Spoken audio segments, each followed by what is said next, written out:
Hi everyone, so in today's episode, I'm interviewing Brant Gardner on the Book of Mormon. I'm going to split this conversation into two parts because it was quite long. Part one, we're going to discuss a lot of things to do with the text of the Book of Mormon. We talk about a range of topics from ancient names and wordplays, the ancient covenant renewal festivals that scholars have viewed. Also, we talk about the oral dictation, and we talk about the Isaiah chapters and many other things to do with the text. And then we talk for about an hour on archaeological evidence and the Book of Mormon, which I'm going to split into a separate part as well. So I hope you enjoy this conversation. We talk about some things that we've not talked about before in other conversations with Brant. And just one other thing I want to say at the beginning of this video, that my views haven't been doing as well lately on my channel. Neither have my subscribers. The channel seems to be going through a bit of a stunt as well. And if you want to try to help support the channel to grow, one, you can always give financial donations. They're very much appreciated via PayPal or Patreon, just to cover the costs and to help me to keep going long term. But liking and commenting and sharing this with others, encouraging them to subscribe. I do have some interesting interviews coming up in the next few months as well. But I would really like the channel to get going again. It's going through a bit of a dip as well. And if you're somebody who appreciates the work and the content I put out, I would encourage you to do that to support and enjoy the episode. Hello everyone, welcome back to my channel, Mormonism with the Murph, where Larry Saint explores the church's history and truth claims. And I'm excited to have back with me Brant Gardner, again, who's a scholar on the Book of Mormon and a researcher. And we're going to be having another discussion. We've done loads of discussions on different aspects of the Book of Mormon, the translation, evidences in Mesoamerica. We've talked about different criticisms. And today is going to be sort of just going over some final questions with the Book of Mormon. We're going to talk about maybe some evidences that we've not really talked about before to get Brant's view on it. I want to sort of go over just some things with archaeology and bring up questions that people often bring up, sort of criticizing Book of Mormon archaeological evidence, and then some 19th century controversies or elements. And it's just going to be kind of like a rapid fire discussion of just Brant's views in a few minutes and different things. So I think this will be fun, because sometimes it's good to have a deep discussion like what we did on like Mesoamerica, for example, for like a 2-hour episode on like, or racism in the Book of Mormon, the skin of blackness. But this will be more of just rapid fire of loads of different things. So it should be fun. We hope so. It sounds good. And I'll promote as well this book, engraven on plates, printed upon paper. Unfortunately, I've not had the time to read through it yet, but maybe you can share some things about it. But why don't we begin with just any cool sort of like new discoveries, or what have you been working on or researching lately, either about the text of the Book of Mormon or anything about like historicity? There's a couple of things that I've been working on, and there's a couple of papers coming up for conferences. One's coming in October and another, I think, in May. The one in October is going to be kind of interesting because they want it to be something that the public will do. So it's not scholars speaking to scholars; it's scholars that are speaking to more generalized audience. And he's trying to bring arts, literature, scholarship all together on the Book of Mormon. So interesting concept.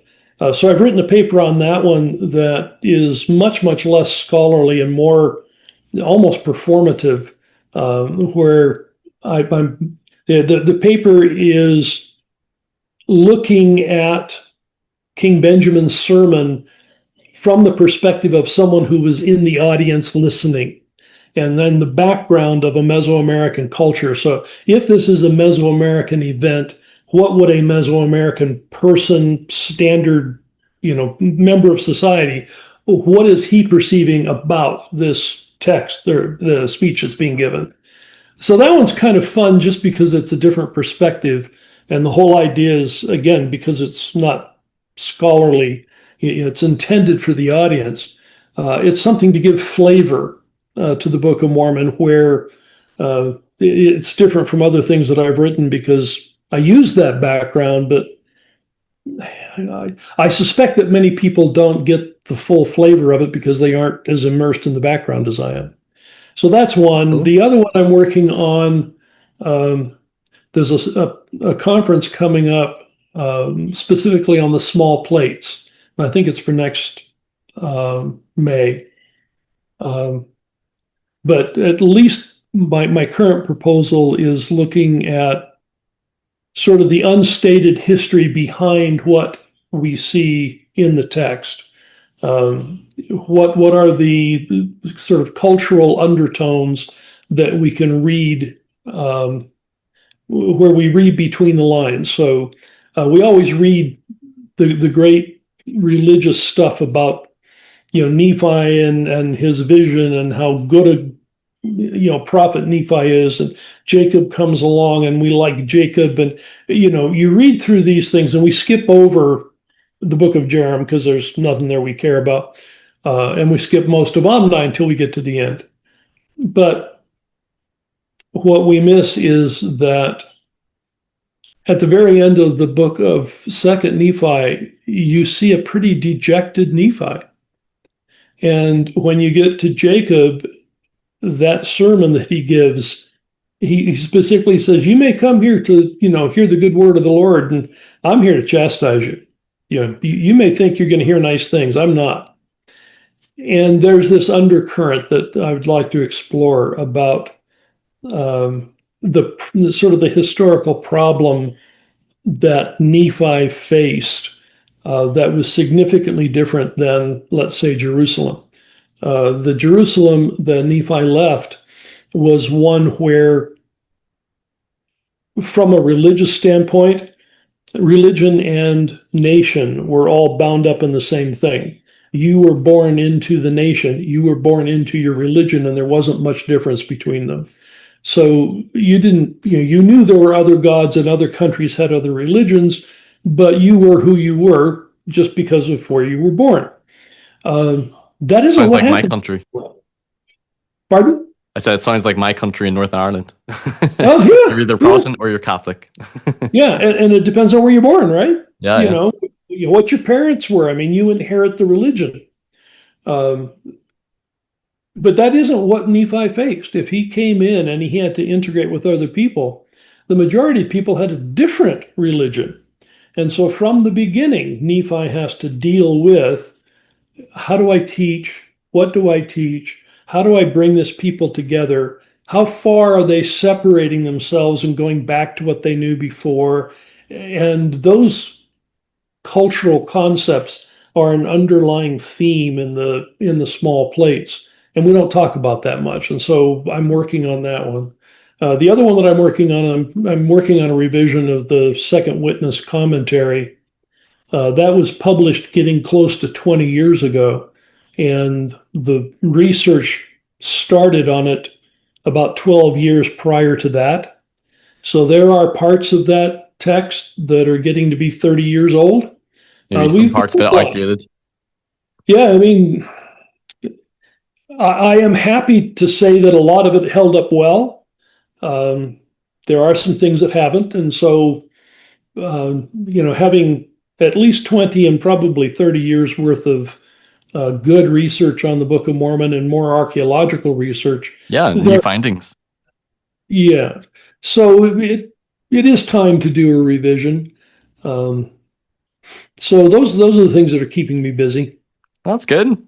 That's pretty exciting. Yeah, I'll be excited to read through that commentary next time we read through the Book of Mormon with Come Follow Me. I'm going to read through your commentary series. We'll see how it goes, because when I did the original commentary, it turned into 6 volumes, and I had originally wanted it to be 7 because there's an odd. They combined Enos through Mosiah all in one book, and Jacob through Enos really needs to be a separate book. That's how I conceived of it. But the publisher put them all together so he could get 6 volumes instead of 7. It's up to 9 volumes now. Oh boy. With the way I would like it to work. And we'll see what happens, because I'm pretty sure if I say, yeah, it's now 9 volumes, he's going to say, no, it's not. So we'll see what happens. Wow. Well, that'll be exciting. That's going to be quite a bit of reading for me to squeeze into 1 year, but I'll do my best. Although you have to understand that I plagiarize from myself frequently.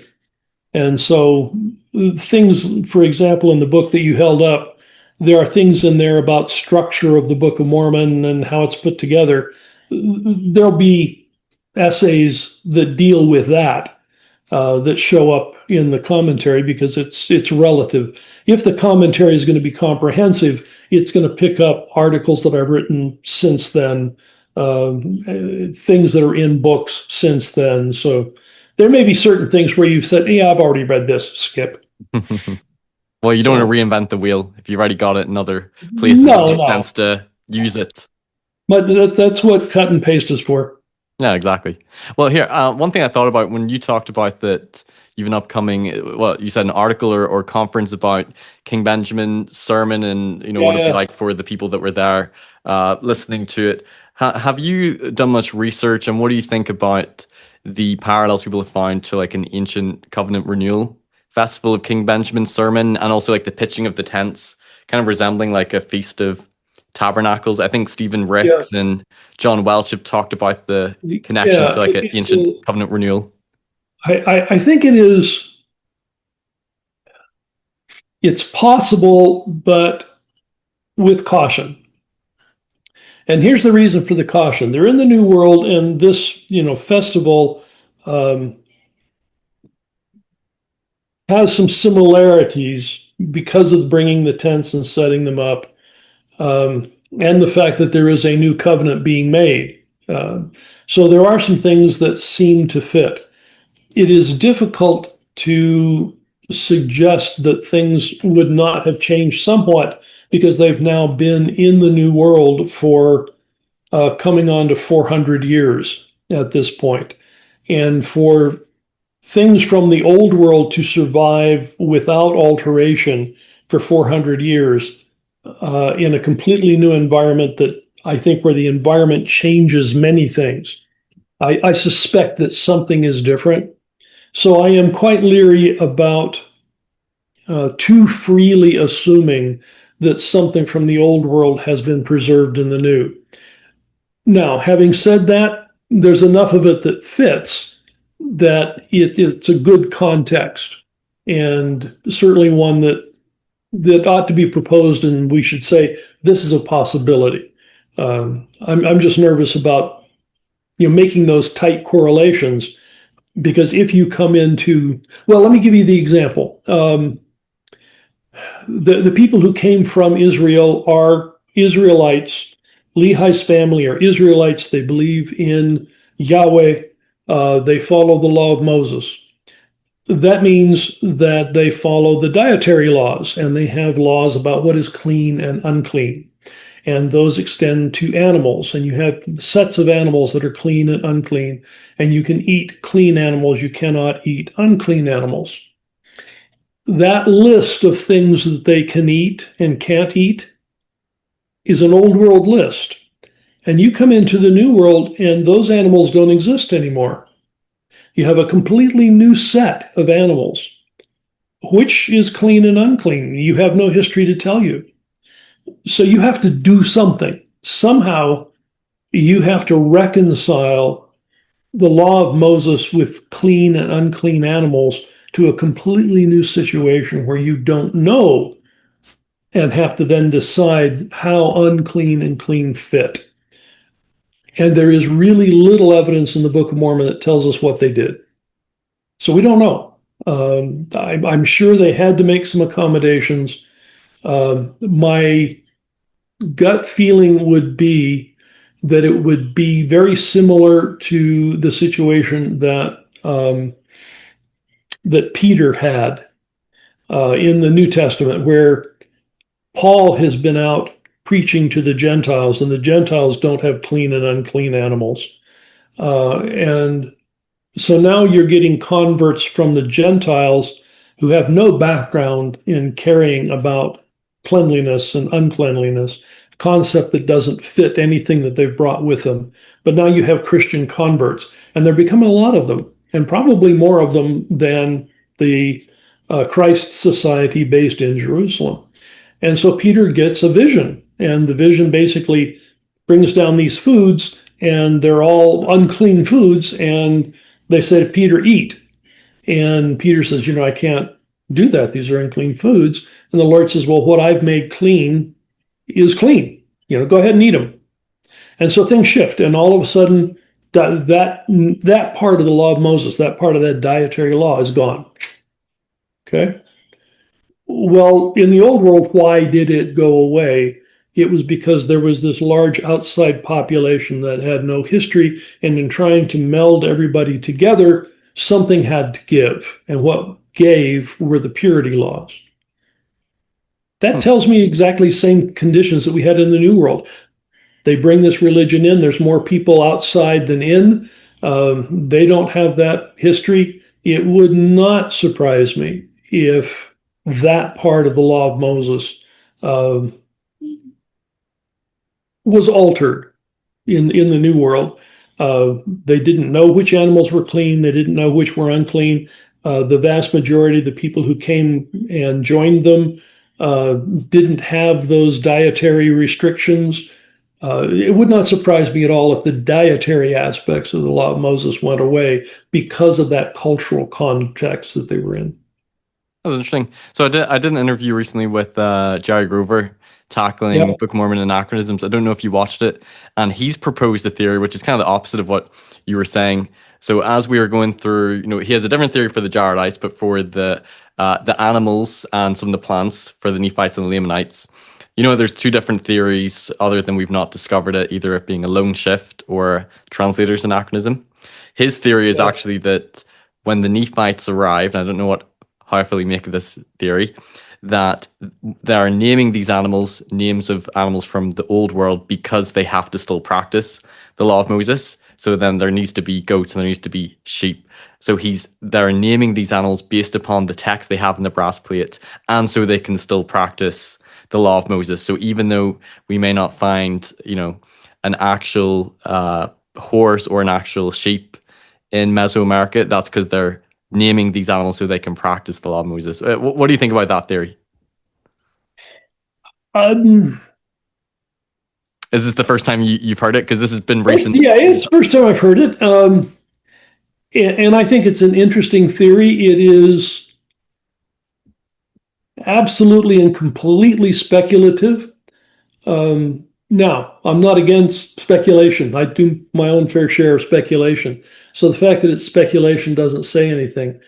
The question is, since everything that we talk about with those animals is speculation, the only true thing that we know is that, there wasn't a goat in Mesoamerica.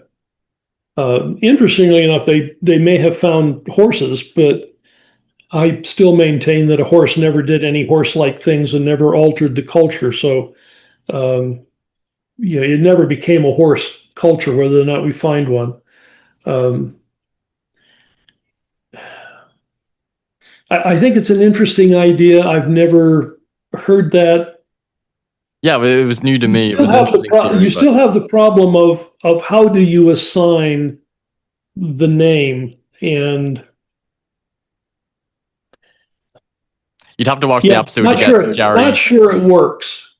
I'm not sure it works because everybody that was there, let's say you have an ocelot. That wasn't an old world animal. It's a medium-sized cat.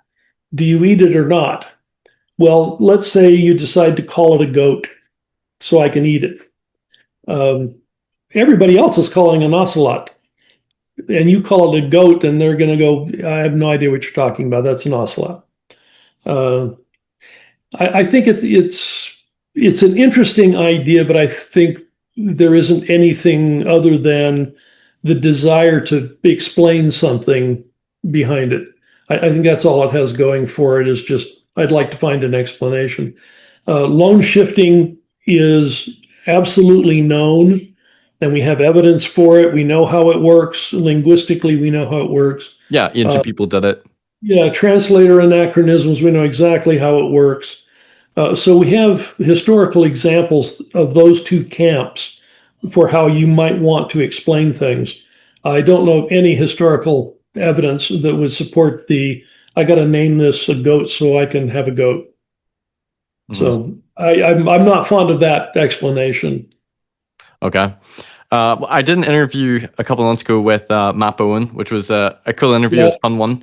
because he's done a lot of work on ancient names, but also like wordplays of some of those names and like the meaning of the names being found in some places in the narrative. You know, Gershon being the most obvious example. But what do you make of his work? You know, it's some of the linguistics goes beyond me, but I've cited him several times favorably, so that should tell you basically what I think of his work. Um, I think what we are finding the more we get into the Book of Mormon is that the Book of Mormon is more crafted than we ever suspected. And what I mean by that is we have this idea of Mormon who takes the records and just as a historian would says, okay, I'm going to tell the story, and here's this record. Okay, I'll take this record and I'll summarize it, and I will try to objectively put a history together. We kind of get that idea of what Mormon did, and he didn't do that. He had no intention of providing an objective history. He is a Nephite. He's writing to the Lamanites.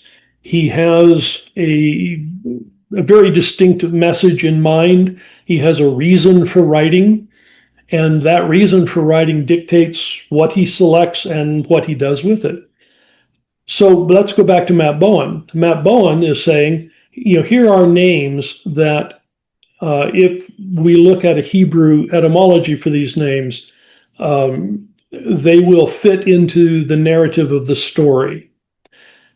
There's two things about that. One, we know that that happens in the Bible. So the Bible will present names, and the name may not be the name that person was known by, but the name in the literature is there to further the story. Or they're trying to pun the name in the story. They're trying to fit, if that was their name, they're trying to fit sort of like the meaning of the name somehow in. Somehow. I mean, there's, well, and I'm not a Hebrew person at all, but I think I remember that Nabal meant fool. And so you'll see a couple of places where a person is named Nabal. Well, he's named fool. Whose mama's going to name him fool? Not a nice mama. Yeah, I mean, they didn't know what his mama called him, but the literature does because it fits the story and it tells you how that person acts in the story.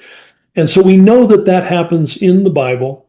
And what Matt is doing is saying, do we see that in the Book of Mormon? And I think the preponderance of his evidence is that we see it.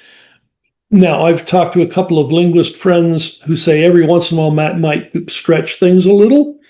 No, that's the one cautionary fear I have is, especially when you're not a linguist, and if they're trying to stretch it to get to match, the etymology of some word, or it kind of connects with this, but it's not, not identical. So, yeah, every once in a while, maybe, and or the etymology might be debatable. We all do that stuff. So, scholars can argue with scholars. I think Matt is doing a very good job of showing that those kinds of things happen in the Book of Mormon. And so, there's a couple I brought up to him in our interview where he said, I don't find it a very strong connection. I was like, oh, okay, that's kind of disappointing for you, but it was good that he, didn't say, oh, yeah, he didn't grasp at straws for them all. He sort of said, no, that one's probably not as strong connection. Yeah. So, those kinds of things happen. However, I think it's there. I think it really happens. And I've found instances, not with the etymology specifically, but of the types of names. So I gave a paper at a Sydney symposium, the Sydney Sperry Symposium, a few years back, where part of it was talking about Alma's sons, Helaman, Shiblon, and Corianton. I suspect, and now Helaman may have been named Helaman because we get that name again, but I really suspect that Shiblon and Corianton were made up names. And the reason is Helaman is a good Nephite name. He's the first son. He gets all the great stuff. Shiblon is an interesting name because it has sort of a dual context. It is a Jaredite name. It shows up in the Jaredite record, and Jaredite stuff is not good. Mormon never really wants a Jaredite name to be a good guy. Is it true that some of the Antichrists have similar names to Jaredite names as well? People people who are antichrist frequently do. Okay. Either that or they'll have what the MLK names, like Amalekite, Amalekiah, those kinds of names would have this MLK root in it. But the Hebrew root for that is for a king. And I think when we see those names, Mormon is saying kingmen. So we later see that name kingmen, as a designation of the category. But those names, I think Mormon is saying they're part of this, this idea that they fit that. The exception is Amulek, who is converted from that into Nephite religion. So Mormon does let us know that regardless of who you are, you can be converted. But back to Shiblon. Shiblon is Jaredite, and then it's also a unit of value. So when we get the ontais and all the rest of the antions in that list of things. Oh, the monetary system, right? Yeah, that when we get that list of weights and measures and things, a shiblon is one of them. So a shiblon could be a good thing, could be a bad thing. And so what happens is with shiblon, you've got a name that is ambiguous, and then you read the blessing, and the blessing that he gets is, "Hey, you're really good, all this fine, but watch out for this." And so he gets an ambiguous blessing. He's kind of in the middle. He's saying, "Yep, you're doing good, but watch out because this could happen." And then you get to Coriantum. Well, Coriantum is a Jaredite name. Okay. What happens with Coriantum? He's the bad, the black sheep. And so forsake the ministry and yeah, I mean, the names are, this is Papa Bear, Mama Bear, Baby Bear. I mean, these are names that fit the category. And again, what Mormon does with those names is he brings the name in because any Jaredite name is, as soon as you see a Jaredite looking name, you're pretty sure the guy wears a black hat. And then what Mormon will do, both in the case of Amulek and Corianton, is he allows them to repent and to become good again. So Mormon is never fatalistic. Mormon never says that the game is over. Mormon always says, Yahweh's covenant is there waiting for you. Repent and come back into the fold. And I don't care how far you've strayed. I don't care about anything like that. The covenant is there. You're the one that's left the covenant. Repent and you can come back and be part of the covenant. And that's the message that he has. And he repeats that multiple times as he tells his story. And I think, going back to sort of, if I can think about my development in how I've learned things about the Book of Mormon, the very first thing that I started doing was saying, let me look at the Book of Mormon with a Mesoamerican background and see if it fits, and to see if that background explains anything in the Book of Mormon. So I started with that. That's where the commentary came from. So I was very much doing cultural stuff. And my training was in anthropology, so it was kind of a natural fit. And so I've gone through that, having been through a lot of that and saying, oh, yeah, that really fit. Then I kind of moved on to other things, and I'm saying, oh, let me look at the text itself. And the person that I find that I gravitate toward is Mormon, much more than Nephi. Nephi's interesting in, for his own purposes. And there's some things that Nephi did in how he wrote that affected the way Mormon wrote. But I'm really, really interested in, what Mormon is doing with his text.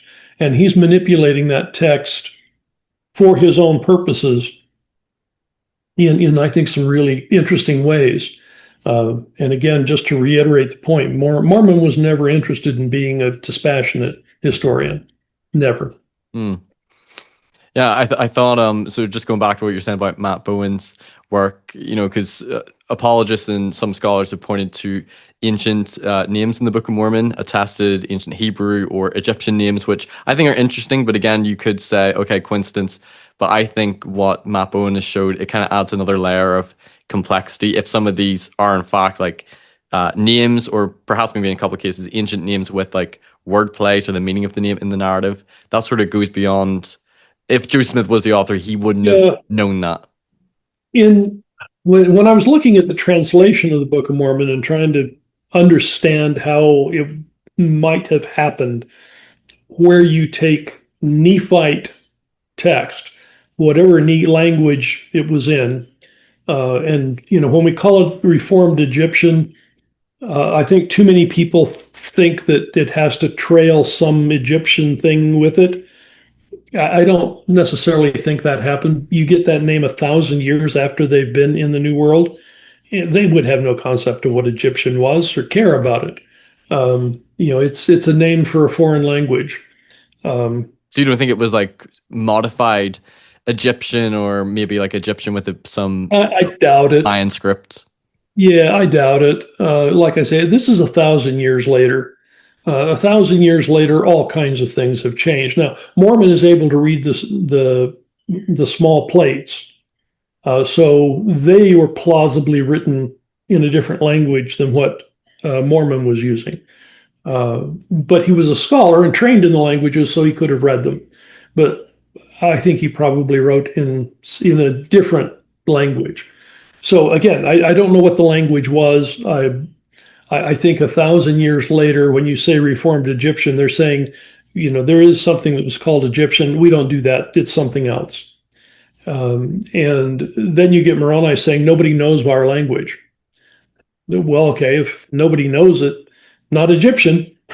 But whatever that was, the question is, how do you get that translated into English? And I had an idea of where I was going with that comment, and I'm now not sure what the heck I was trying to say. Oh, we got sidetracked. Oh, sorry. I was saying something about translation, but now I don't remember what it was. I guess it was Sorry something about that. with ancient names and the meaning of the name somehow being. Yeah, that's what it was. Thank you. That's the context. That's the context. When I was looking at that, it really appears that from all of the evidence I can gather, the nature of the translation, so the kind of translation it was not a word for word, because that's almost impossible. Right, not a literal translation. Yeah, not literal, and in many cases, it's, to use Skousen's term, loose, but that isn't what Skousen meant by the term loose. He calls it like a cultural, or you call it a functional translation. Yeah, the linguistic term is more functional definition. So what you're doing is you are recreating the meaning rather than the words. And I think that happened a lot. And I think there's good evidence for it. However, one of the things that I do think is coming across pretty literally are the names.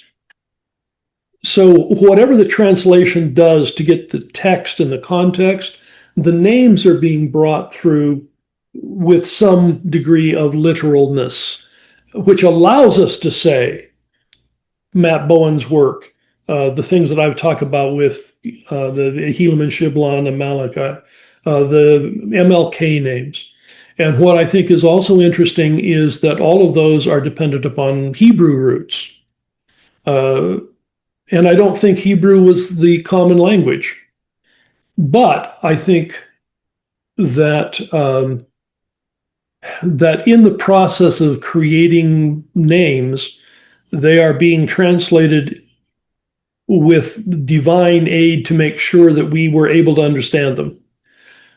So they're coming through in, let's say, Hebrew, because we were going to have the ability to see what those wordplays were for those who could do Hebrew.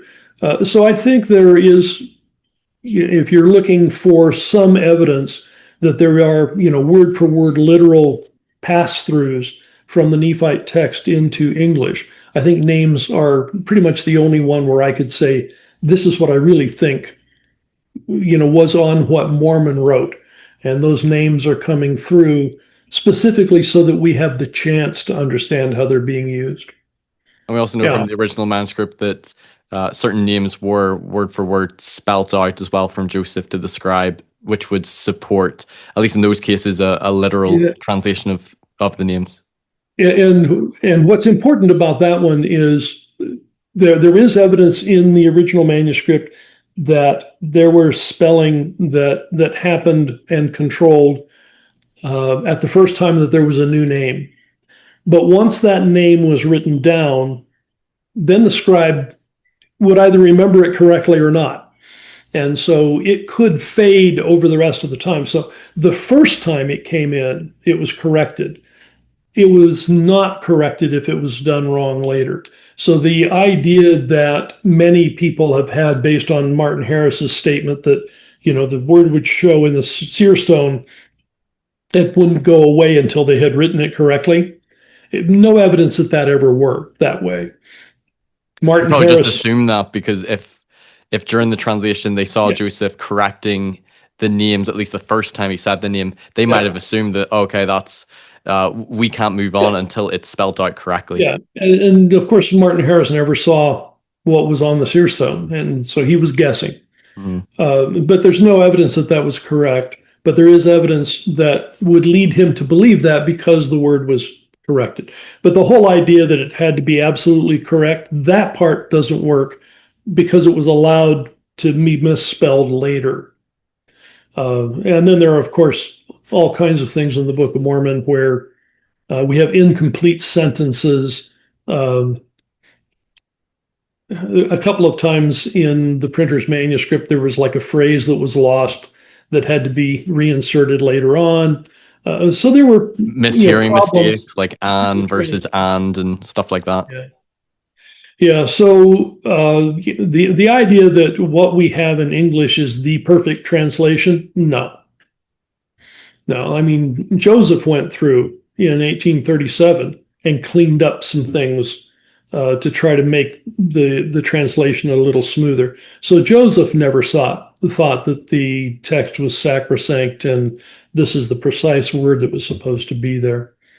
Yeah, he didn't view it as inerrant. Well, here, this is one question I wanted to ask you, but I'll bring it up now since you said this. There's a couple of verses in the Book of Mormon where it seems like in the verse that either Joseph in his dictation of the translation or the Nephi authors, they're sort of correcting. It's sort of like a misspeak. So for example, I've got like Alma 43:38, they being shielded from the more vital parts of the body, and that's kind of like the mistake, or the more vital parts of the body being Yeah. shielded from the strokes of the Lamanites. And another example is, thus we see that they buried their weapons of peace. That's a mistake. Or they buried their weapons of war for peace.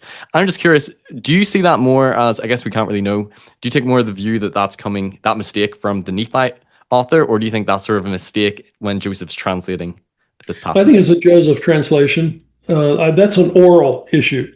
Those kinds of things are oral, and they're oral because once you've spoken it, it's gone. And so, how do you correct a mistake that you have said? Well, or this is what I really meant. So this is what I said, this is what I meant. And that's a hallmark of orality. And of course, the translation was being dictated, it was oral.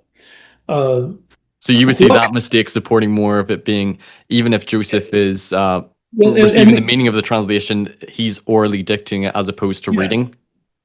Yeah, absolutely. Now, I think there was a visual aspect to it. And in certain cases, we know that he had to be reading because of let's say, the Isaiah chapters. The Isaiah chapters, he absolutely had to be reading, and not only had to be reading, but had to be reading a text that preserved italics because he made changes frequently at italics. And because we have no evidence that he was looking at a Bible, and quite a bit of evidence that said he was not, that's an interesting problem because now we have this evidence that says he has to have seen this. And then we have evidence that says he couldn't have seen that. So now we have to go to the seer stone and say, okay, somehow that's what was represented. And I have a theory on that I explained in the Gift and Power book. And I won't take time on that because it's tangential to what we're talking about here. But these things I do see as oral. Now, why don't I see them as the Nephite? The Nephite was written, so it's on the plates. Let's say you're writing in pen and you're writing something and you write the wrong word and it's in pen and it's the wrong word. and you're writing a letter and you're not going to rewrite the whole letter. You've written the wrong word. What do? You cross it out. You cross it out. Okay. So if I'm writing, I'm right there with my implements. If I put the wrong word, I don't have to say, or this is what I meant. I can just cross out a word. If I'm writing, how do I get a phrase that's wrong? By the time I'm part way into that phrase, I'm going, oh, wait a minute, this isn't the way I should say that. And you cross it out and you go on. So because writing is a completely different method of communicating and producing a text, those immediate corrections, those or statements, and Smith, his first name starts with a G, I think, and now I'm forgetting his first name, and I'm pretty sure it's in the interpreter record. There's at least 2 articles that he wrote that talk about these or clauses. And I disagree with him on some of his conclusions, but people who are interested in diving into it, some of the or clauses really are part of the text. Some of the or clauses that are correctives, I think, are oral, and I think he said that they were on the text, so we disagree on that. But look those up in interpreter. Go to the author index, look up Smith and George. So would you see these passages, which it appears that are being orally corrected?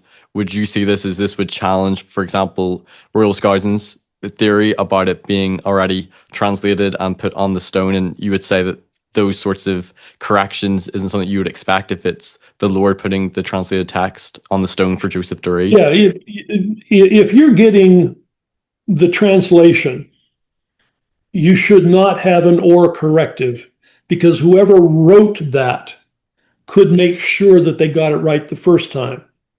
If they gave the wrong thing or started to write the wrong thing, you simply cross it out and correct it. And by the time it gets divinely put onto the stone, you wouldn't even see the cross out, because why would you?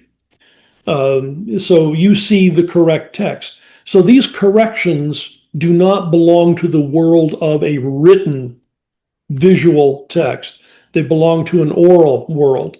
That's where they're created. That's the reason they're there. There is no written reason to have them because it is a corrective. In a written world, if you're going to correct something, you find a way to cross out and not have whatever you wrote that was wrong. And think about writing on a metal plate with a stylus. You don't get very far into that word before you know you got the wrong thing. You don't get 3 or 4 words into it where you go, oh, wait a minute, that whole phrase is wrong. You get there pretty fast because you're writing and you're thinking linearly with the text that's in front of you. And you've got time to say, okay, wait a minute, let me get this right before I put it onto my writing medium. Orality is very different because, again, you speak it, it's out there and it's wrong. How do you fix it? Or here's what I meant. And so those corrective ors belong to the oral world and do not support a written text that Joseph was reading absolutely. So I'm curious how to quite reconcile this in my mind, because on the one hand, from reading your previous book on the translation, I thought you were sort of in agreement that maybe Joseph was sort of reading words, but they were words from his mind, and he was the one that sort of generated the translation. But then these might support that actually it's more him maybe orally composing the meaning of the plate. So how do you sort of make sense of when he might be reading text that he's seeing versus when it's just oral? Yeah. Leaving aside the issue of the Isaiah chapters, just going to the rest of the text. I want to come back to that, by the way, but yes. Yeah. If you're dealing with the rest of the text, I think what happens is, Joseph is getting the understanding of what the meaning was. That is, he's putting that into language that is creating an image of the language that would show up. We say on the seer stone, it shows up in his mind. The seer stone is a seer stone. We can pick it up. We can touch it. It's a rock. Okay. There's no glass on it. There's no touch screen. So how do you see in it? Well, the rock doesn't see. Your mind does. And so what happens is Joseph is seeing and creating the language. And so if his mind is what's creating the language that he's saying, he's the one that gets the impression, starts to translate it, and then it's, oh, wait a minute, here's the issue. And I think every once in a while there was probably a break in the text where what Joseph is putting down in the translation may not have been on the Nephite text. So when we get the Book of Mormon's, when we get Nephi's discussion of Isaiah 29 about take it to the scholar and can't read a sealed book kind of thing, that is riffing on Isaiah 29, but it's really obvious that it's being written down after Martin Harris has gone through that experience. Right, because so kind of like a backdated prophecy of Charles Anton affair. Yeah, it's sort of this is an event that has happened, and so the coloration comes from the event that it happens, and especially if we remember that Nephi, the book of Nephi, was not translated until after what? Well, it was like right at the end, wasn't it? They finish Moroni, and you finish Moroni, you get the title page, and then they go on to the small plates. And so by the time the Nephite stuff is being written, or the second Nephi, it's long after Martin Harris has come back, and the story is well known, and so it influences the text. What about the hypothesis that this is Nephi's prophecy, but it's not identical to what Isaiah's prophecy is, but Nephi, as he's reading it, is making his own prophecy, and that's what Joseph's translating, as opposed to it being sort of Joseph's expansion? I think it works. It works best to say that it is sort of past prophecy.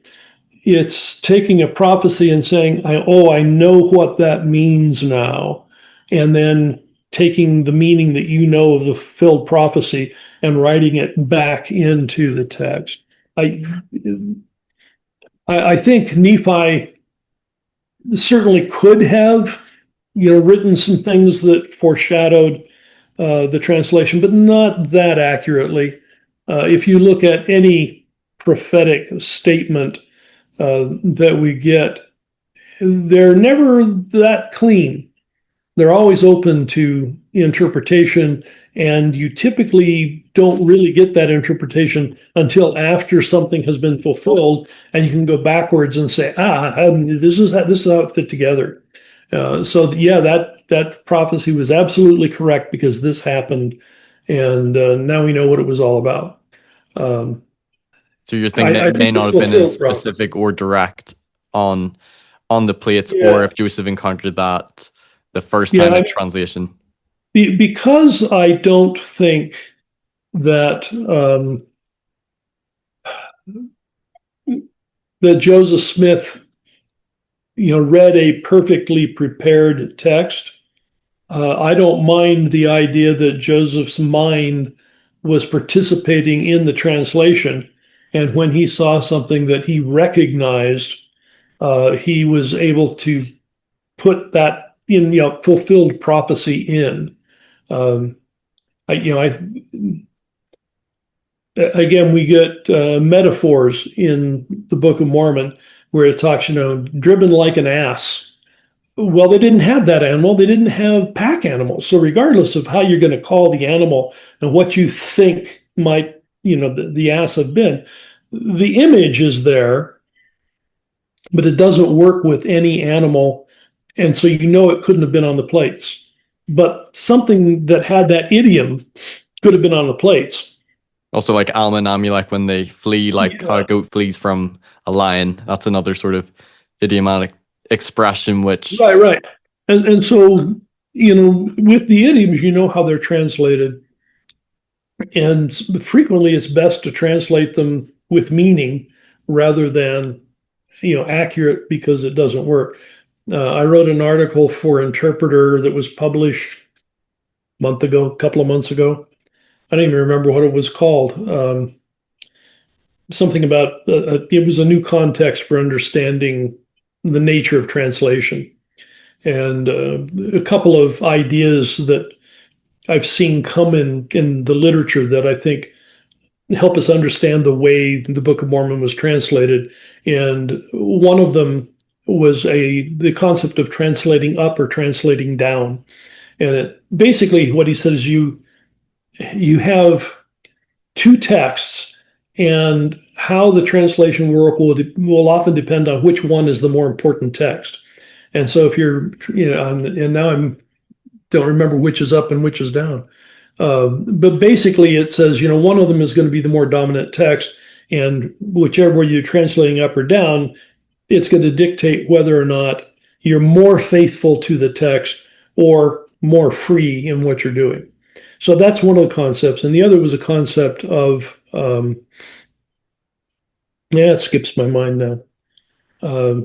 But basically, contextualization, time concept, and it comes out of work that programmers had to do when they had to take, a single program but allow it to work in different languages and different cultures.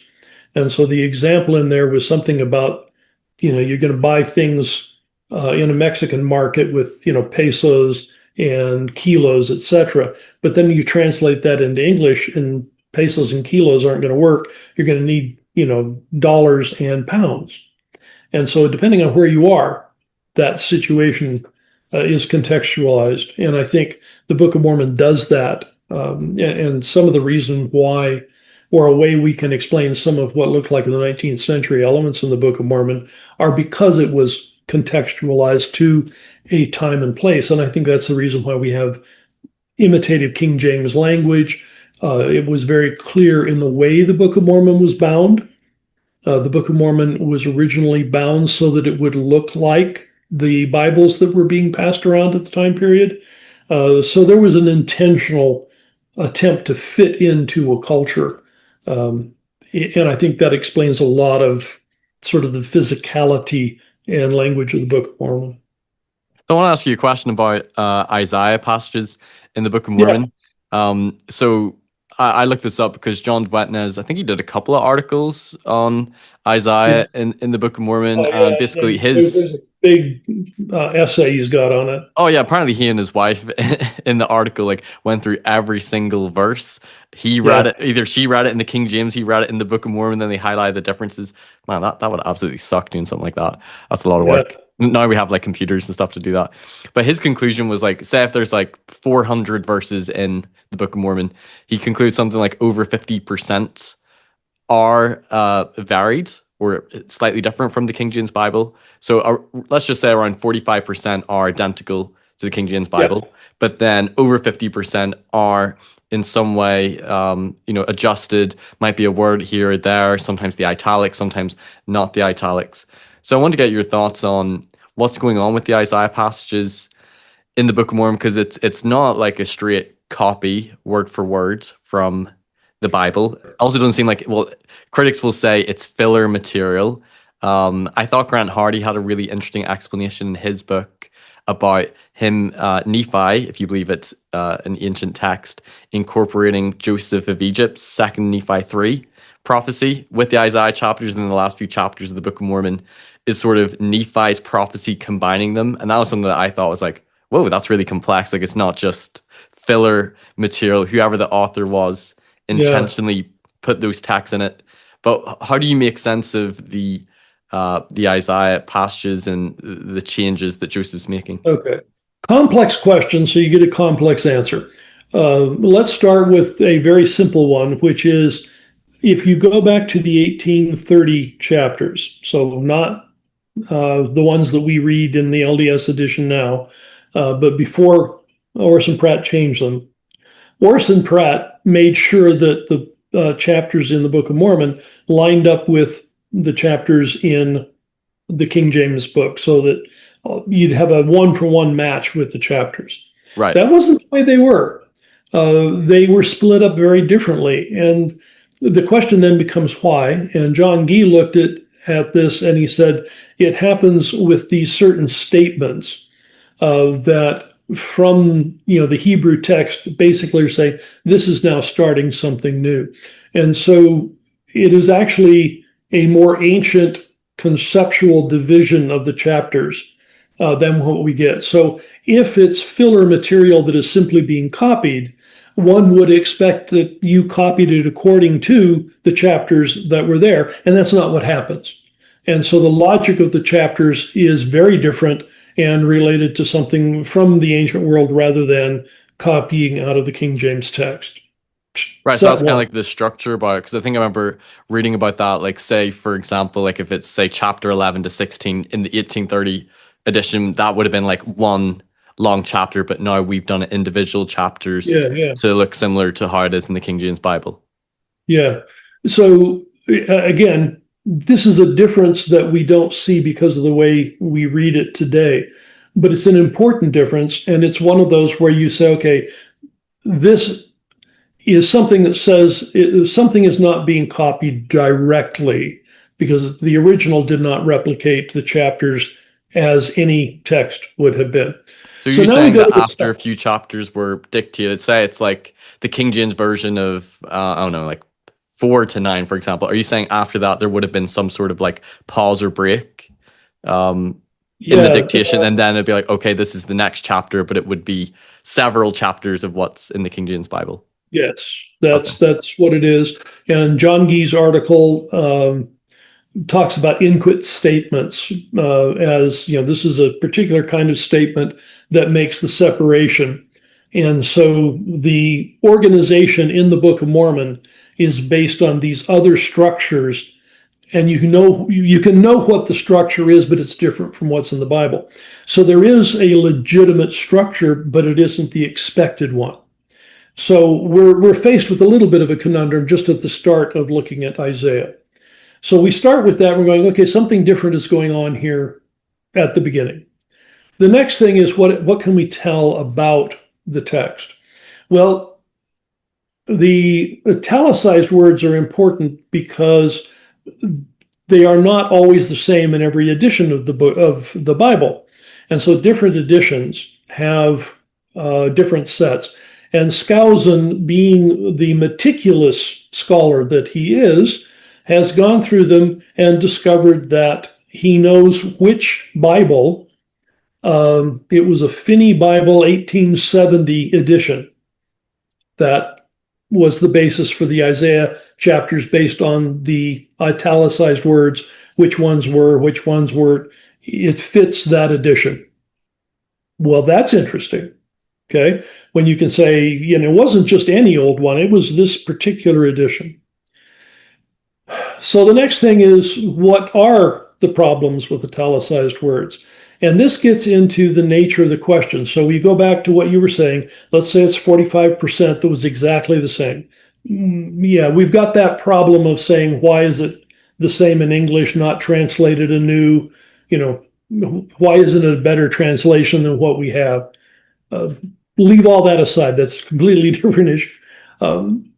So now we go to the things that were changed, and the question is why? What kinds of changes? And so now you're looking at the nature of changes. And there are a couple of different kinds of things that happen and the nature of the change. One of them is that italicized words.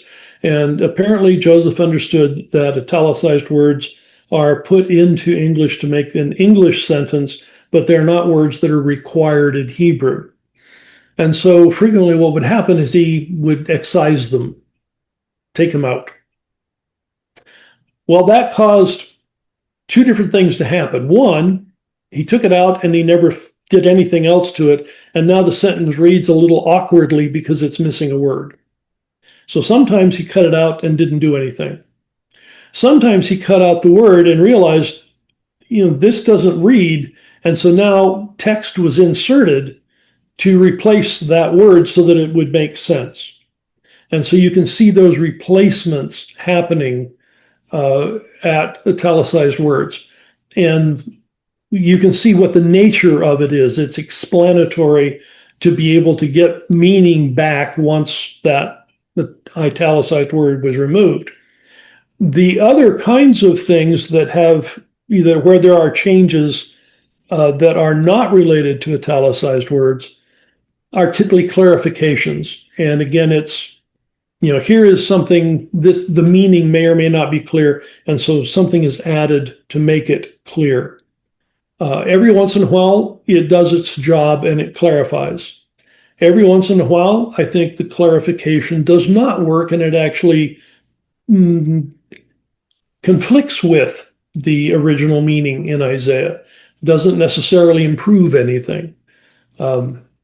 For me, that tells me that Joseph was a participant in the translation process and that, he was making his attempt to make sense of certain kinds of things. So now we have something about Isaiah that says this must have been on the plates, those divisions. And now we have one that says, okay, Joseph's mind was present. And then we have the next question is, what in the heck is the Isaiah, all these chapters doing there in the first place? And Nephi and Jacob both use brass plate texts in the same way. They will both give chapters and then pull from those chapters a few verses here and there. Now, what we would do in the modern world is our proof texting. We'd just pull those things out and use them, and we'd forget about the rest of the text. And I think two things happened. One, I think there was some mental process going on that says, you should understand what the full context was. Here's what I'm pulling from that. But if you need the whole context, it's there. And I think Nephi and Jacob copying Nephi worked that way. I think another impetus behind all of those is, if you remember, these are brass plate scriptures.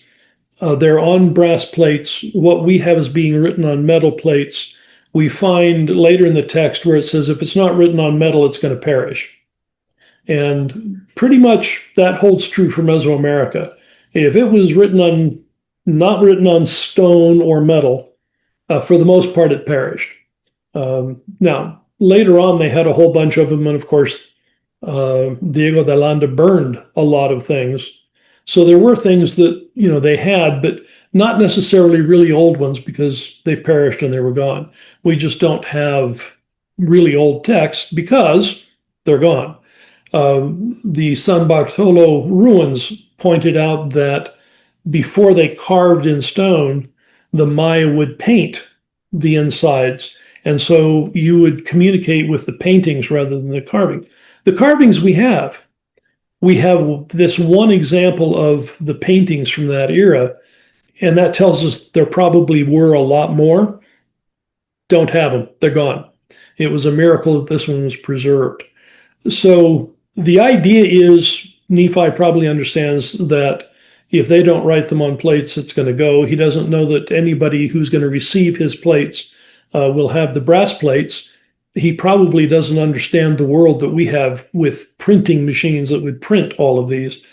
I think one of the reasons he put Isaiah down is to make sure we had them. I don't know if you're going to have these, so here's the text. I'm going to pull this out of it, but you may or may not have had these texts, so here they are.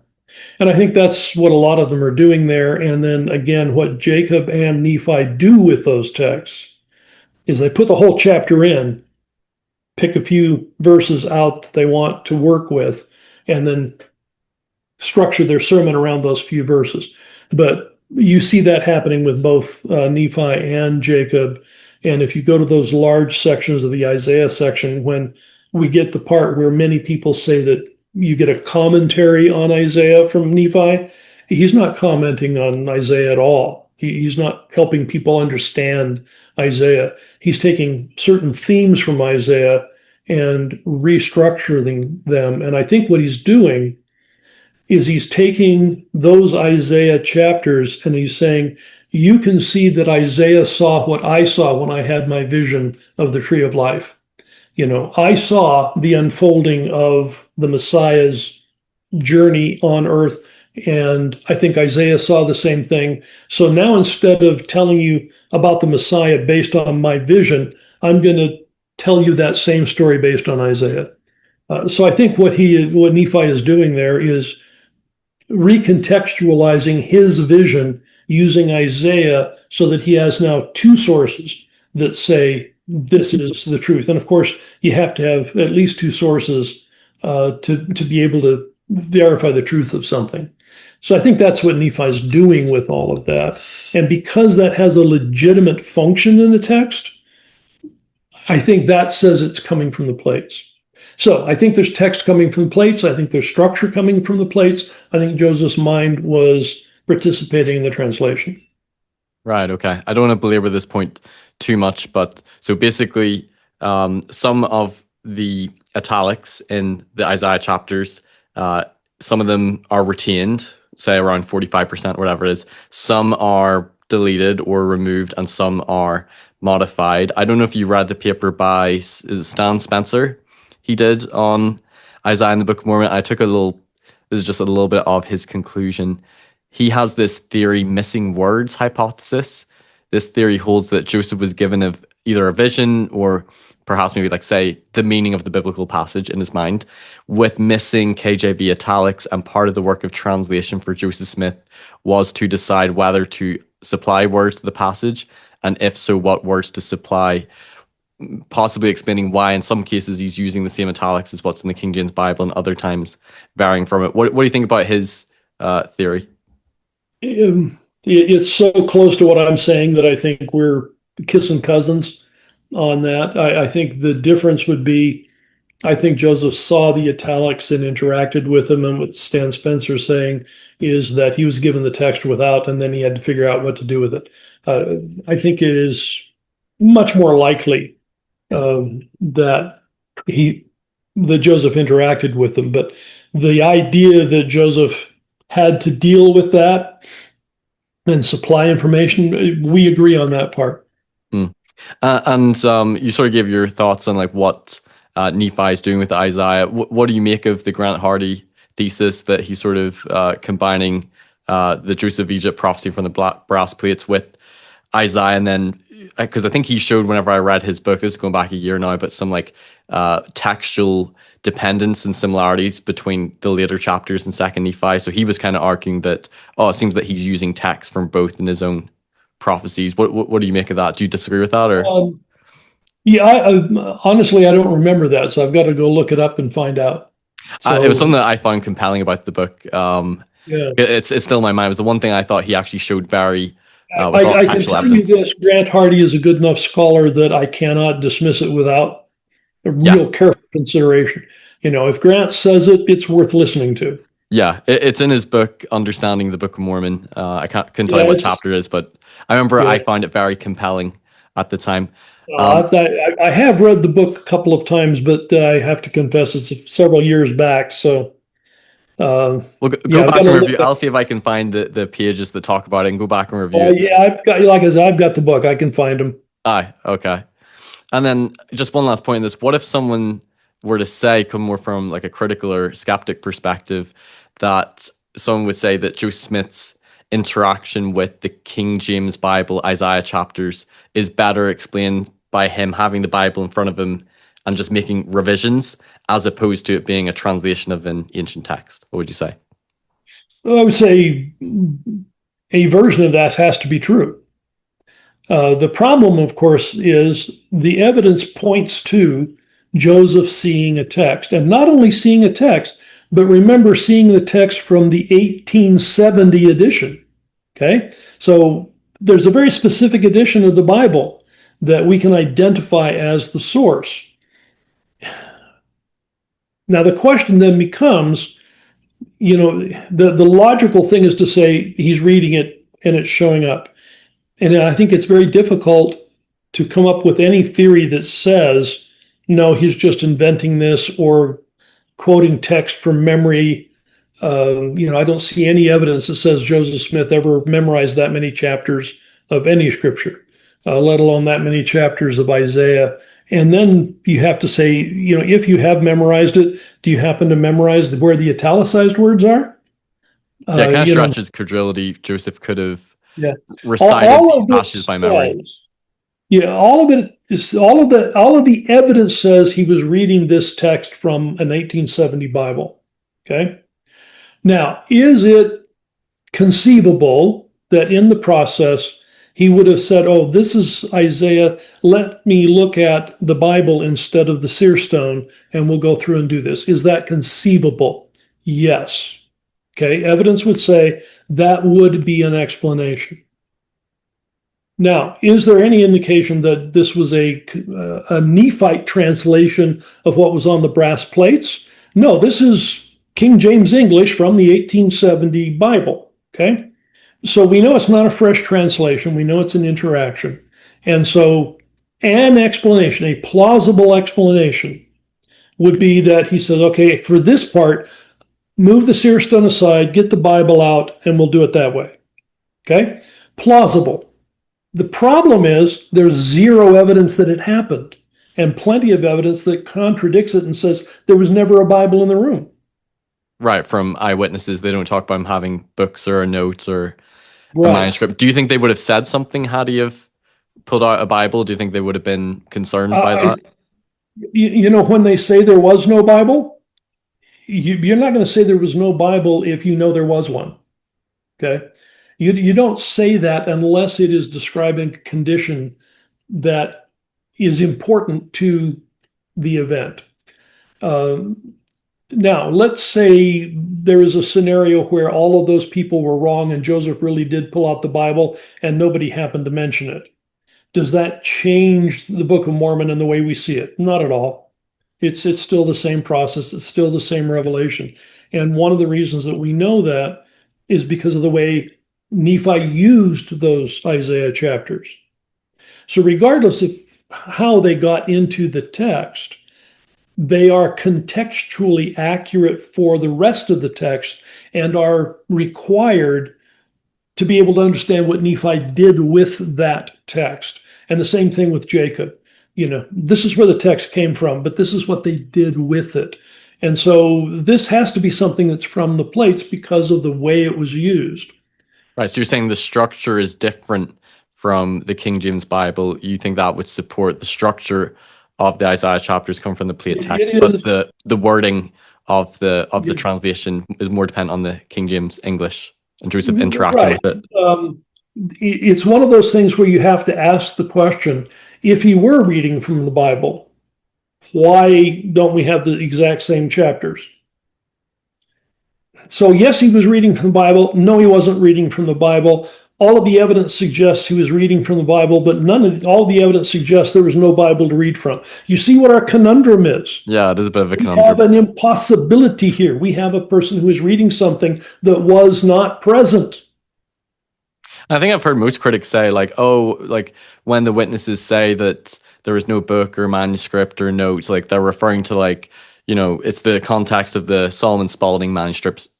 So they're trying to say, oh no, nothing like that was around, or he didn't have notes in his hat. But some critics say, they may not have said that with regards to the Bible. And they've also made the argument that with the Joseph Smith translation of the Bible, that while no witnesses talk about the Adam-Clarke commentary, but we know Adam-Clarke was used in the JST, which actually I've done a recent episode with Kent Jackson. I don't know if you've looked at his work on the Adam-Clarke commentary, and he seems to have actually, I think, pretty well actually debunked that theory. I was a little bit sort of gobsmacked that it really doesn't seem like there's much meat to it at all, that he was going through and it's kind of like a couple of words here or there.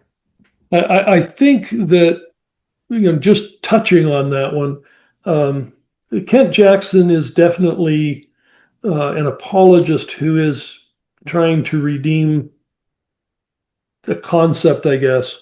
And so there are lots of places where you can say, okay, yeah, this isn't exactly the same. But if you go back to what Wayman's original article was, there are some places where you go, yeah, okay, maybe, maybe not. But there's a couple of places where you're going, yeah, that really is the only way you can explain this particular one. And those really strong examples tend to be absent from Jackson's analysis. And I think I'll have to look at It's that pretty good. because in Yeah, his article he said that he picked their 30 strongest. So I'd have to have a look at that because whenever yeah. I I'd went through it, have to there's go one or two back that I through thought, it. oh, maybe, but Yeah. The problem I see is that people make too much of that whole idea of the Adam-Clarke language being in there. Um, First of all, did Joseph copy from an Adam-Clarke commentary? I don't think he had access to one. It was pretty expensive. It's multiple volumes, and it's and long as well. Like like we've talked before about like the late war and the first book of Napoleon. Like there's some yeah, phrases which show up between that and the Book of Mormon that are similar, but then yeah, they're pages apart, and then it's like it seems unlikely you would have gone through the book and like picked those yeah. phrases It's a and difficult argument to hold that he's going to flip through things until he finds something he likes. Uh, so being saying that the physical text of the Adam-Clarke commentary was used, I think it's worth debunking that concept. yeah. But there are certain things that I think leaked in.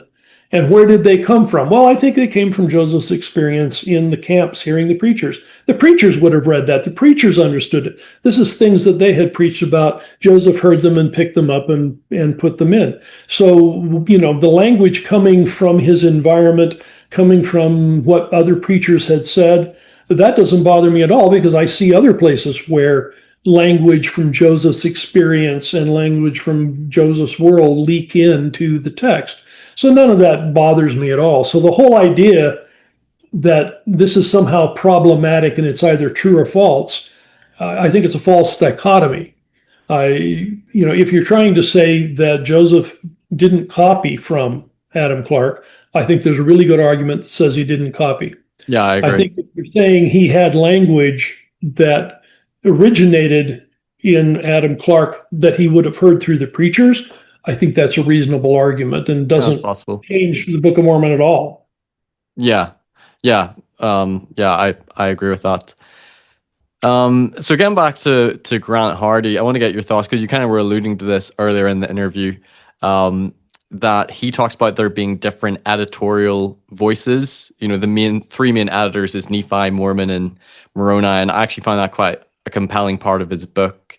That particularly Mormon and Moroni, I can't remember too much about Nephi's editorial style, but being very different. Mormon seems to be very much focused on history and like converting you to Christ through history and fulfilled prophecy and things like that. And Moroni and Nephi seem to have almost like slightly different editorial styles. What do you think about that? Oh, it's absolutely correct. Nephi's style is very different from Mormon's. Jacob's is closer to Nephi, which is understandable because he's his brother. Yeah, Um, I figured. Obviously, kind of had contact with him and probably learned most of how to do, speeches and interpretation of scripture from his brother. So Jacob and Nephi are pretty close together. The rest of the writers are not. They are very different from Nephi and Jacob. Mormon has a unique voice. And like I said, I really gravitate towards Mormon. I think he was a genius. The way he crafted his text is marvelous. Where Grant Hardy and I differ is on Moroni. Not that we differ in saying that Moroni is a different editor, but Grant Hardy kind of likes Moroni and I don't. Um, Oh, okay. Because Moroni seems to be more, from what I remember, what he said, like, is more about proving these things by the Spirit as opposed to like using history or I fulfilled certainly prophecy. would not argue that Moroni was not, an inspired person. He just wasn't near as good as his father. He probably learned from his father, and I can see where Moroni tries to do in his editing of Ether something similar to what his father was doing. He just isn't as good at it, from my opinion. So, Grant and I would agree absolutely that Moroni is a very different voice, and he's different from Moroni, or different from Mormon, and different from Nephi. That we completely agree on. I think Grant likes him more as an editor and writer than I do, and those are, I think, just personal reactions. Hmm. And I think that adds another layer to just the complexity of the text of the Book of Mormon beyond just Oh, the typical things we talk about, like internal consistent geography or three different calendar systems or the different migrations. But I thought that was actually a very complex feature of Joseph Smith, oh or yeah, the dictated this himself. That's pretty impressive. yeah. I mean, their styles are absolutely different and unique. And what's interesting again to me, if assuming that there was a real Mormon and that his son was a real Moroni, and Moroni is going to learn how to do what his father did, the very fact that Moroni does it similarly but not as well tells me that it's not the same writer. Mm. If it were Joseph making all of this up, somebody who is trying to imitate a Mormon style would do a lot better job of it than Moroni does. Moroni has his own way of doing things, and some of it's similar to what Mormon did, but Moroni has his own voice. Nephi, completely different. First, Nephi has a different purpose than anything you see in Mormon's text. One of the things that has struck me is, in fact, in this one, that book, Plates of Mormon. Oh, is that a new Okay, book? yeah, this big. Well, what you showed earlier, the engraven upon plates, Yeah. that one talks about structures and things. This one's a little different because it says, let's take those ideas and apply them to the text. Okay. So what this one does is it goes back to the printer's manuscript, which is complete with the exception of, I think, 3 lines are all we're missing um, from the bottom of one page. Um, and of course, we know what they are. But anyway, so what I did is I took the typescript of the printer's manuscript, which has no punctuation, and then based on these principles of, how do you punctuate an oral text? How do you divide things up so that a listener will know? And a lot of it are word markers that will tell you things. And for a quick example, the "and it came to pass" that is so prevalent in the Book of Mormon, it Not only tedious at all. occurs, yeah, and we have fewer of them because Joseph Smith took some of them out in 1837. So we think we have a lot of them, but there were more.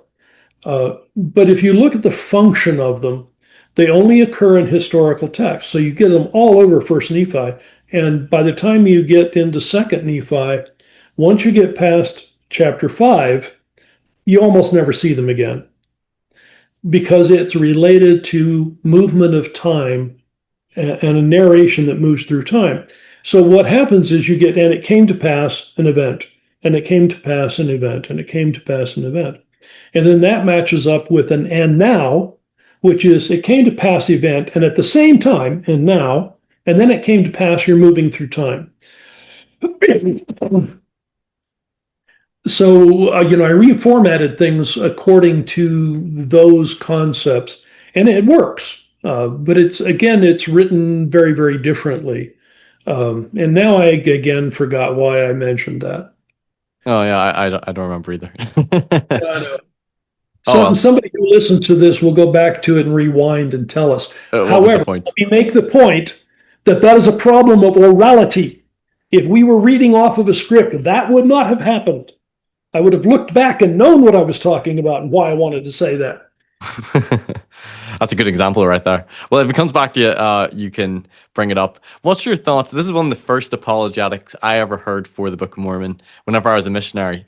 And it was on, stylometrics, and there being different authorial voices. So like Yeah. Nephi has a distinct voice from Jacob, from Alma. And I think there's been some newer research done by John Hilton on it. Like, what's your thoughts on there being not just distinct editorial styles, but distinct voices? And how do you line that up with you believing it's sort of like a functional translation? So you have the translator's voice, but do you see that there's different voices depending on the author? They use different words, because I'm trying to remember. I think I remember him saying like Jacob uses a different word for God, different from Nephi, for example. You just see that in Jacob's Yeah. book, or certain words that Alma uses as Yeah. opposed I to other mean, people. uh, John Hilton's got an article in one of these Book of Mormon Academy books that talks about that. Stylometrics is interesting because it has been applied in lots of cases. So it's applied to other authors to see if a text was written by this one author or not. You don't know to whom to attribute it. And so it's used in contexts other than the Book of Mormon. So it's not an exclusive thing that Latter-day Saints came up with so that we could find a way to prove the Book of Mormon. Okay. Right. This is used in other places and other ways, and it seems to be effective. So I think there is something worth looking at there. I always have a caution with it because I am not sure of the methodology. I think it's Paul Fields and Matt Roper have done quite a bit with Stylometrics. And I talked to Paul Field after a conference once where he was presenting this information. And I said, when you feed this information in, how careful are you to separate out Mormon's voice? Let's say you're looking at Alma. How do you make sure you separate Alma's voice from Mormon's voice inside the Book of Alma? Because there are, for example, chapters where I can argue that this is a copy of exactly what Alma said, followed by a chapter where I can argue that this is absolutely Mormon from the large plates and has nothing in there about language from Alma. And it's all in the same book. And it's, this chapter is Alma, that chapter is Mormon.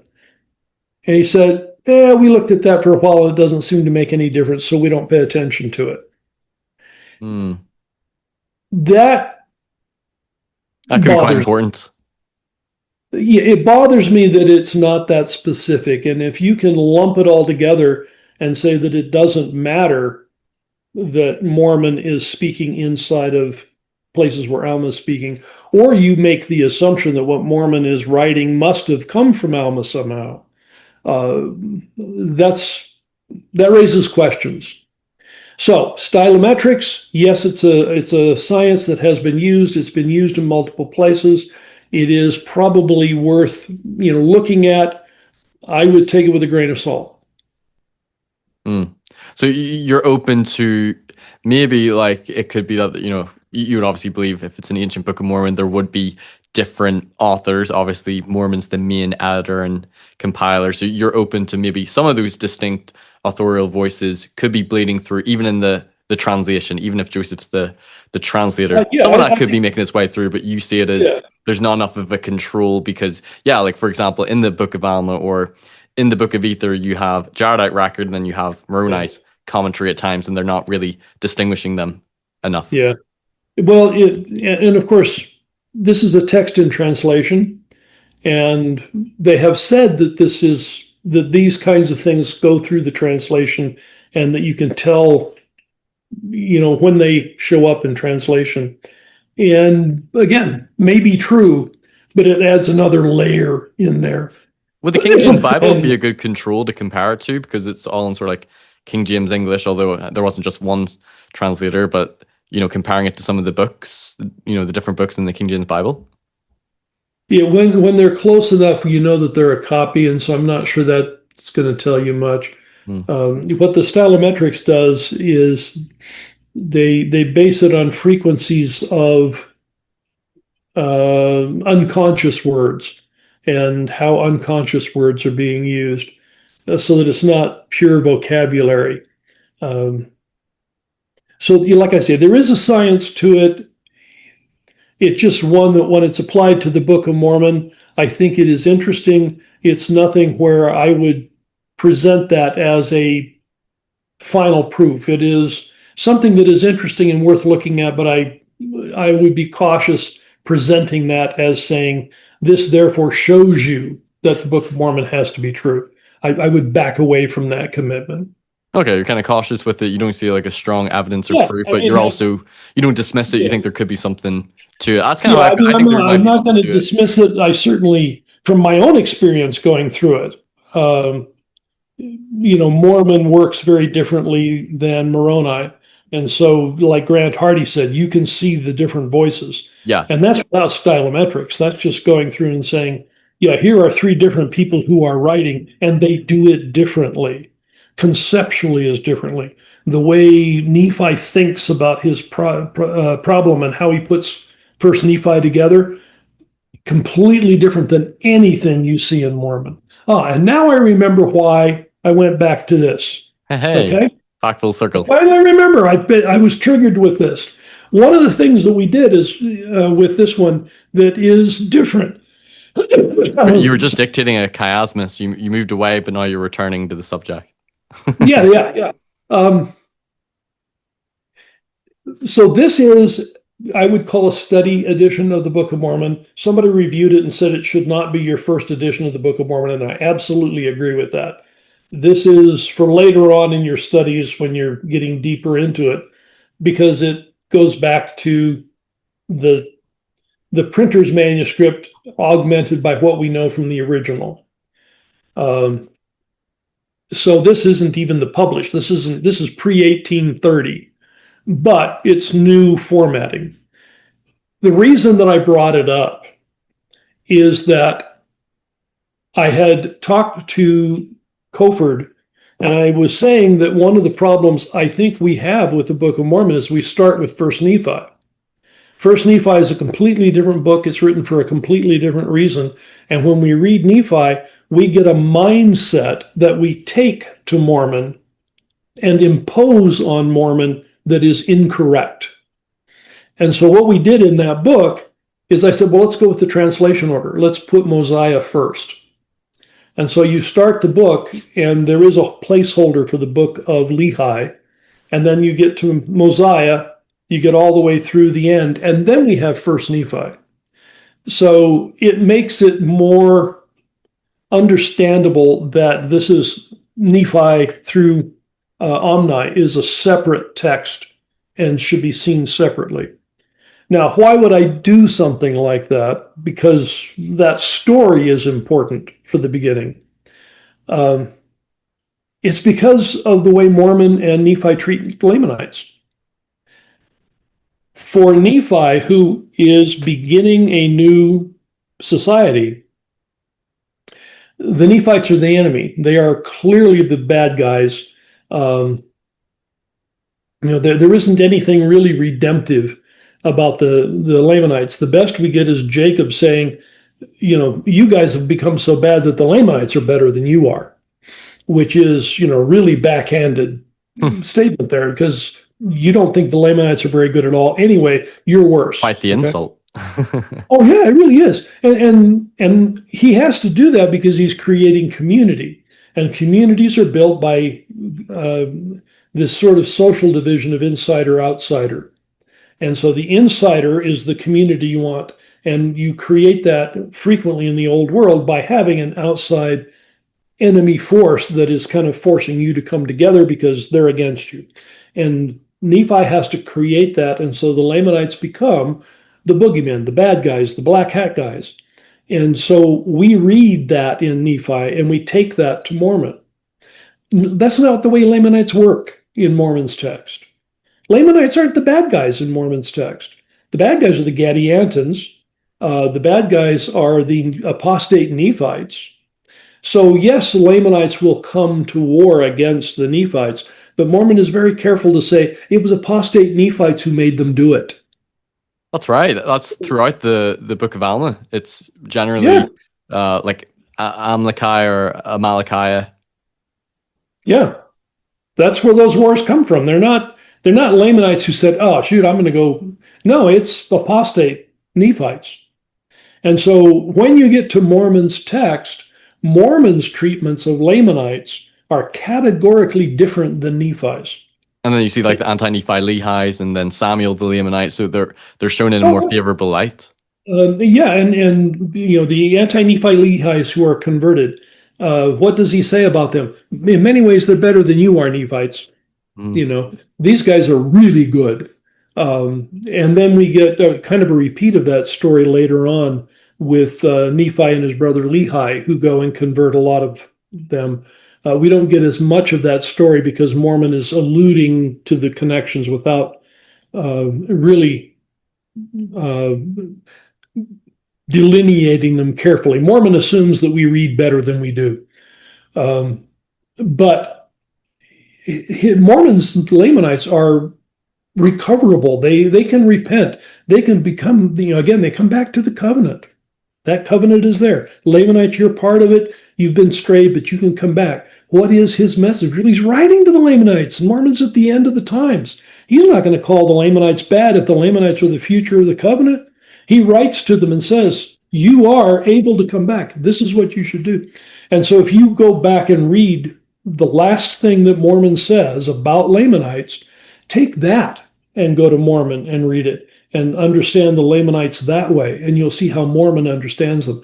Categorically different than the way Nephi does. And the reasons for it, Nephi's at the beginning, Mormon's at the end. What they have to do and how they treat the Lamanites are very, very different because of those historical differences. Pretty fascinating. Thanks everyone for watching this episode. If you've enjoyed it, please give it a like, share it with others who might benefit, and don't forget to subscribe so you don't miss any future content.